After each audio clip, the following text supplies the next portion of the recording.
Notre histoire débute avec un jeune homme, David Edwin Oakes, qui, en 1981, s'est fait arrêter hors d'une taverne à Londres, ayant dans sa possession 8 flacons d'un gramme d'huile de hashish d'une valeur de 150 $ et, après une fouille plus approfondie au poste de police, 619 $ en espèces sur lui. Monsieur Oakes a ensuite été accusé d'avoir eu illégalement en sa possession un stupéfiant pour en faire le trafic.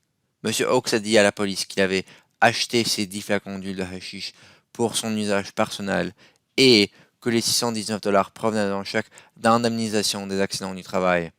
Après avoir été trouvé hors de tout doute raisonnable, coupable de possession, Oakes conteste la constitutionnalité de l'article 8 de la loi sur les stupéfiants. Cet article prévoit que si la Cour constate que l'accusé était en possession d'un stupéfiant, il est aussi présumé d'avoir l'intention pour en faire le trafic, à moins que l'accusé prouve son innocence. Cette inversion de la charge de la preuve est déclarée inconstitutionnelle en raison qu'elle viole la présomption d'innocence, maintenant enchâssée dans l'article 11D de la Charte canadienne des droits et libertés. Cette violation nous amène alors à la question de savoir si l'article 8 de la loi sur les stupéfiants constitue une limite raisonnable imposée par une règle de droit et dont la justification puisse se démontrer dans le cadre d'une société libre et démocratique, en vertu de l'article 1 de la Charte. Le cas traversera tout le système judiciaire, débutant à la Cour provinciale de l'Ontario, passant à travers la Cour d'appel et y arriver finalement à la Cour suprême. À chaque instance, l'inconstitutionnalité est affirmée par la Cour. En effet, la Cour d'appel ontarienne a rejeté l'appel par unanimité. La Cour suprême du Canada a statué que l'article 8 de la loi sur les stupéfiants violait l'article 11D de la Charte. La Cour a ensuite analysé comment le gouvernement pouvait justifier cette violation au sens de l'article 1 de la Charte, comme l'exige l'article 1.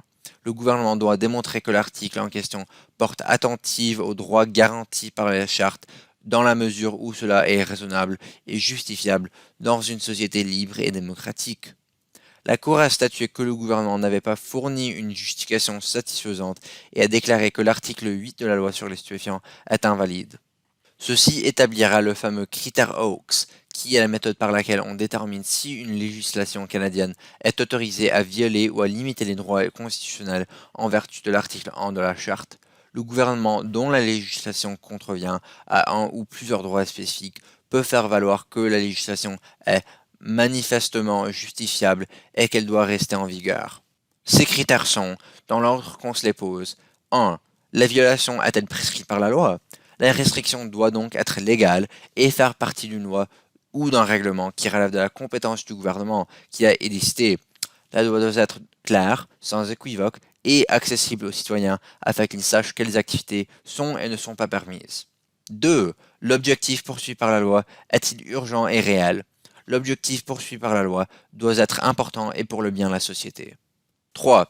Y a-t-il un lien rationnel entre l'objectif de la loi et la loi? La restriction imposée sur le droit doit avoir un lien rationnel avec l'objectif de la loi en question. Toute restriction imposée sur un droit garanti par la Charte ne peut être arbitraire ou n'avoir aucun lien avec l'objectif de la loi. 4.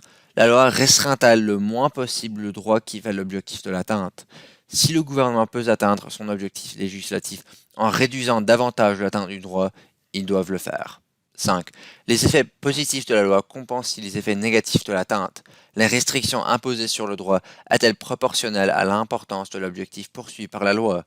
Est-ce que les avantages de la loi sont plus grands que tous les effets négatifs produits par une restriction imposée sur un droit?